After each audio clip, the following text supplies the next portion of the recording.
Gangster Mukhtar Ansari की Banda medical college में मौत। बांदा जिला जेल में पड़ा था दिल का दौरा। बांदा मेडिकल कॉलेज ने जारी की मेडिकल रिपोर्ट। रात 8:25 पर हार्ट अटैक से हुई मौत। मुख्तार अंसारी के शव का सुबह 11 बजे के करीब होगा पोस्टमार्टम। बांदा मेडिकल कॉलेज में पोस्टमार्टम की करवाई जाएगी वीडियोग्राफी। यूपी के गैंगस्टर मुख्तार अंसारी की मौत के बाद उत्तर प्रदेश में सुरक्षा व्यवस्था कड़ी। पूरे राज्य में धारा 144 लगाई गई। मुख्तार अंसारी के बेटे उमर अंसारी ने पिता की कोधीमा जहर देकर हत्या का आरोप लगाया। न्यायिक जांच की मांग की। उमर अंसारी देर रात बांदा जेल पहुंचा। कहा, अस्वस्थ होने के बावजूद भेजा गया जेल। पेट फूला हुआ था, हार्ट अटैक कैसे हुआ। मुख्तार के बेटे अब्बास अंसारी के पैरोल के लिए आज इलाहाबाद हाईकोर्ट में दी जाएगी अर्जी। जनाजे में शामिल होने की मांगी जाएगी इजाजत। कृष्णानंद राय के बेटे पीयूष राय का मुख्तार अंसारी की मौत पर बयान। कहा, भगवान के घर में देर है अंधेर नहीं, अपराधी अपराधी होता है, उसकी कोई जाति या धर्म नहीं होता। मुख्तार अंसारी के घर गाजीपुर में बढ़ाई गई सुरक्षा। मुख्तार अंसारी के घर पर पहुंच रहे हैं लोग। घर के बाहर भारी संख्या में पुलिस बल की तैनाती। पुलिस ने लोगों से की अपने अपने घर जाने की अपील। मुख्तार अंसारी के भतीजे शोएब अंसारी ने भी लोगों से अपने अपने घर जाने की अपील की। फिरोजाबाद में बढ़ाई गई सुरक्षा व्यवस्था। इलाके में भारी संख्या में की गई पुलिस बल की तैनाती। पुलिस के जवानों ने किया फ्लैग मार्च। मुख्तार अंसारी की मौत के बाद कासगंज में बढ़ाई गई सुरक्षा। शहर के कई इलाकों में पुलिस की टीम ने फ्लैग मार्च किया। लखीमपुर खीरी में पुलिस प्रशासन अलर्ट पर। पुलिस ने कई इलाकों में चेकिंग अभियान चलाया। गाड़ियों की तलाशी ली गई। सीएम योगी ने डीजीपी और एडीजी लॉ एंड ऑर्डर के साथ की बैठक। राज्य में किसी भी हाल में कोई अप्रिय घटना न हो, इसका दिया निर्देश। सीएम योगी ने पुलिस को निर्देश में साफ कहा, माहौल खराब करने की कोशिश करने वालों से सख्ती से निपटा जाए। पोस्टमार्टम के बाद मुख्तार अंसारी के शव को भेजा जाएगा गाजीपुर। कड़े सुरक्षा इंतजाम के साथ 26 गाड़ियों के काफिले में शव भेजा जाएगा। मुख्तार अंसारी को आज मोहम्मदाबाद के कालीबाग स्थित कब्रिस्तान में सुपुर्द खाक किया जाएगा। कालीबाग में है मुख्तार का पैतृक कब्रिस्तान। गाजीपुर के डीएम, डीआईजी और एसपी देर रात कालीबाग के कब्रिस्तान पहुंचे। पूरे इंतजाम का जायजा लिया। गैंगस्टर मुख्तार अंसारी की मौत पर कांग्रेस नेता पप्पू यादव का विवादित ट्वीट। लिखा, मुख्तार अंसारी की मौत सांस्थानिक हत्या। मुख्तार अंसारी की मौत पर कांग्रेस ने सवाल उठाते हुए सुरेंद्र राजपूत ने कहा, मुख्तार की मौत की हाईकोर्ट के जज से जांच हो। सुरेंद्र राजपूत ने यूपी सरकार में सुरक्षा व्यवस्था पर सवाल खड़े करते हुए कहा, प्रदेश में जंगल राज है, देश कानून से चलना चाहिए, सजा देने का काम अदालत का है। तेजस्वी यादव ने भी मुख्तार की मौत पर सवाल उठाते हुए लिखा, ये न्याय संगत और मानवीय नहीं, संवैधानिक संस्थाएं संज्ञान लें। मुख्तार अंसारी की मौत पर समाजवादी पार्टी ने ट्वीट कर दुख जताते हुए लिखा, ईश्वर उनकी आत्मा को शांति दे। एआईएमआईएम चीफ असदुद्दीन ओवैसी ने मुख्तार अंसारी की मौत को बताया अफसोसजनक। लिखा, जहर दिए जाने के आरोप के बावजूद सरकार ने उनके इलाज पर ध्यान नहीं दिया। केजरीवाल की गिरफ्तारी के खिलाफ एकजुट विपक्ष। आज बीजेपी हेडक्वार्टर पर प्रदर्शन करेगा इंडी अलायंस। अरविंद केजरीवाल को कोर्ट से राहत नहीं, ईडी रिमांड 1 अप्रैल तक बढ़ी।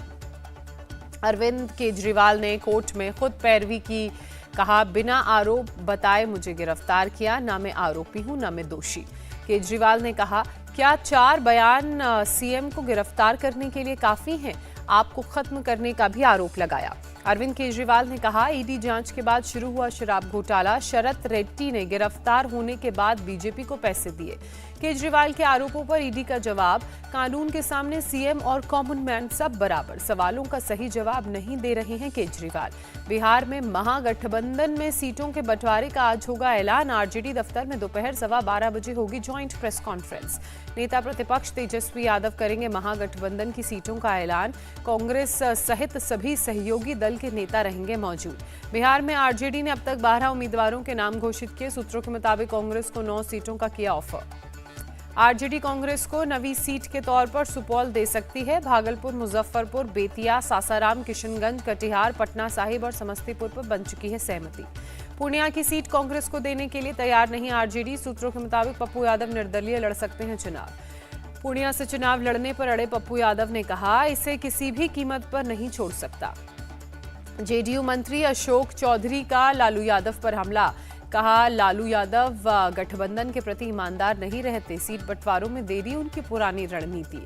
बिहार के डिप्टी सीएम सम्राट चौधरी ने कहा, आरजेडी कांग्रेस के गठबंधन से कोई फर्क नहीं पड़ेगा, एनडीए 40 की 40 सीटें जीतेगी। बिहार की सभी 40 लोकसभा सीटें एनडीए जीतेगी, चिराग पासवान ने भी दिया बयान। पटना में सीएम नीतीश कुमार से मिले चिराग पासवान, सम्राट चौधरी, संजय झा और मंगल पांडे भी साथ आए नजर। बिहार में 11 की जगह अब 15 सीटों पर चुनाव लड़ेगी एआईएमआईएम। पाटलिपुत्र, गोपालगंज, काराकाट से भी उतारेंगे उम्मीदवार। शिवसेना शिंदे गुट के 8 उम्मीदवारों का ऐलान। मुंबई दक्षिण मध्य से राहुल शेवाले को टिकट, कोल्हापुर से संजय मंडलीक को उतारा। शिंदे गुट की शिवसेना में शामिल हुए एक्टर गोविंदा मुंबई उत्तर पश्चिम लोकसभा सीट से लड़ सकते हैं चुनाव। शरद गुट के नेता जयंत पाटिल का तंज, गोविंदा अब इतने पॉपुलर नहीं रहे, किसी अच्छे एक्टर को लेना चाहिए था। सीएम एकनाथ शिंदे का पलटवार, जयंत पाटिल ने गोविंदा ही नहीं पूरी फिल्म इंडस्ट्री का अपमान किया। मुंबई साउथ सेंट्रल से लोकसभा के उम्मीदवार रहे राहुल शेवाले पहुंचे सिद्धिविनायक मंदिर। शिंदे शिवसेना गुट के नेता ने गणपति की पूजा के बाद लिया जीत का आशीर्वाद। डेप्यूटी सीएम देवेंद्र फडणवीस से मिली नवनीत राणा, कहा पीएम के 400 पार के नारे में अमरावती का भी होगा योगदान। 3 अप्रैल को वायनाड में नामांकन दाखिल करेंगे राहुल गांधी। 26 अप्रैल को डाले जाएंगे वोट। रामपुर से आजम खां के करीबी असीम रजा का नामांकन खारिज, मौलाना नदवी ही सपा के आधिकारिक प्रत्याशी। रुचि वीरा के लिए चुनाव प्रचार नहीं करेंगे एसटी हसन, कहा मेरा टिकट कटने के पीछे आजम खान का हाथ। एसटी हसन का टिकट कटने पर बोले असदुद्दीन ओवैसी, मैंने पहले ही कहा अखिलेश आपको बी फॉर्म नहीं देंगे, आपने यकीन नहीं किया। समाजवादी पार्टी ने स्टार प्रचारकों की सूची जारी की, आजम खान, जया बच्चन और डिंपल यादव का नाम शामिल। चुनाव प्रचार में जुटी केंद्रीय मंत्री स्मृति ईरानी अमेठी में घर जाकर लोगों से बात की। यूपी के मुजफ्फरनगर में सीएम योगी ने कहा, आपने बीजेपी को चुना है, इसलिए यहाँ ना तो कर्फ्यू लगता है ना ही अराजकता का माहौल है। झारखंड में बीजेपी को बड़ा झटका, 5 बार के सांसद और 2 बार के विधायक राम टहल चौधरी कांग्रेस में शामिल। झारखंड के सीएम चंपाई सोरेन का दावा, 14 की 14 सीट जीतेगा गठबंधन, 1-2 दिन में करेंगे उम्मीदवारों का ऐलान। झारखंड में बीजेपी और आजसू गठबंधन में लड़ेगी चुनाव। 13 पर बीजेपी और गिरिडीह सीट से एजेएसयू का उम्मीदवार होगा। सीपीआईएम ने उम्मीदवारों की पहली सूची जारी की। केरल की 15 और बंगाल की 17 सीटों पर उम्मीदवारों का ऐलान। उड़ीसा बीजेपी में शामिल हुए बीजेडी नेता भृतहरि मेहताब कटक से 6 बार के सांसद हैं।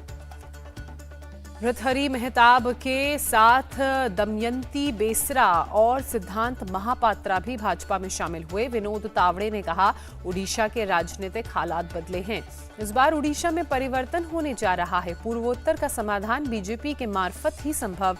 भृतहरि मेहताब का बयान। वकीलों की चिट्ठी पर प्रधानमंत्री मोदी का ट्वीट, लिखा, डराना धमकाना कांग्रेस की संस्कृति रही है, देश के प्रति जिम्मेदारी से बच रही है कांग्रेस। बिल गेट्स से बातचीत में पीएम मोदी ने कहा, मैं महिलाओं के हाथ में टेक्नोलॉजी देना चाहता हूं।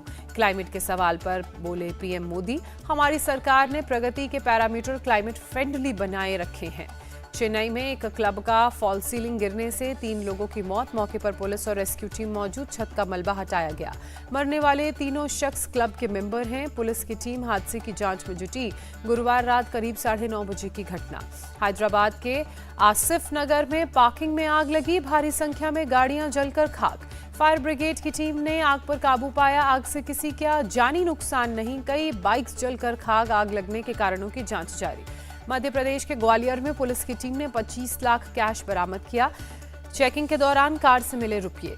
पुलिस कैश ले जा रहे लोगों से कर रही है पूछताछ। वैध डॉक्यूमेंट नहीं होने की वजह से जब्त किया गया कैश। सीओ जिला पंचायत कमेटी आरोपियों से पूछताछ में जुटी। आदर्श आचार संहिता लागू होने के बाद 50,000 तक रुपए ले जाने की अनुमति, उससे अधिक रुपए ले जाने पर दिखाने होंगे कागजात। राजस्थान के राजसमंद में 71,80,000 रुपए बरामद। पुलिस ने चेकिंग के दौरान बरामद किए रुपयों को बस लेकर जा रहा था शख्स। पुलिस की पूछताछ में शख्स ने नहीं दी कोई जानकारी। पुलिस ने रुपयों की जानकारी आयकर विभाग को दी। रुपयों को ले जाने के कागजात भी शख्स के पास नहीं मिले। उत्तर प्रदेश के मथुरा में शख्स को जलने से उसकी मौत हुई। अस्पताल में इलाज के दौरान मौत। पुलिस केस दर्ज कर मामले की जांच में जुटी। परिवार वालों ने जलाकर मारने का आरोप लगाया। नाराज परिवार वालों ने दिल्ली आगरा हाईवे पर जाम भी लगाया। पुलिस ने आरोपियों की जल्द गिरफ्तारी का भरोसा देते हुए कहा कि आप हाईवे खोलिए, हम मामले की उचित जांच करेंगे। घंटों बाद ट्रैफिक बहाल हुआ। आईपीएल में आज रॉयल चैलेंजर्स बेंगलुरु और कोलकाता नाइट राइडर्स के बीच होगी टक्कर। बेंगलुरु में होगा मुकाबला, शाम 7:30 बजे शुरू होगा मैच। आईपीएल में राजस्थान रॉयल्स की लगातार दूसरी जीत। रेयान पराग की 84 रन की ताबड़तोड़ पारी के दम पर दिल्ली कैपिटल्स को 12 रन से हराया। राजस्थान रॉयल्स ने आखिरी 7 ओवर में 92 रन जोड़े। रेयान पराग ने आईपीएल में अपना बेस्ट स्कोर दिया। प्लेयर ऑफ द मैच चुने गए। राजस्थान की ओर से रविचंद्रन अश्विन ने 29 रनों की पारी खेली। ध्रुव जुरेल ने 20 रन बनाए। दिल्ली की ओर से डेविड वार्नर ने 49 रन बनाए। कप्तान ऋषभ पंत ने 28 रनों की पारी खेली। राजस्थान के लिए युजवेंद्र चहल और नांद्रे बर्गर ने 2-2 विकेट चटके। आवेश खान को 1 विकेट मिला। राजस्थान रॉयल्स ने पहले बल्लेबाजी कर 185 रन बनाए। जवाब में दिल्ली कैपिटल्स 173 ही बना सकी। मुजीबुर रहमान चोट के चलते आईपीएल से बाहर। मुजीबुर रहमान की जगह अफगानिस्तान के अल्लाह गजनफर केकेआर में शामिल। दिल्ली में नेशनल खो खो चैंपियनशिप का आगाज। देश भर के 1300 से ज्यादा खिलाड़ी ले रहे हैं हिस्सा। पूर्व लोकसभा स्पीकर सुमित्रा महाजन ने किया उद्घाटन। 37 राज्यों और केंद्र शासित प्रदेशों की 73 टीमें ले रही हैं हिस्सा। खो खो फेडरेशन के अध्यक्ष सुधांशु मित्तल ने कहा, अगली पीढ़ी के लिए एक मंच तैयार कर रहे हैं।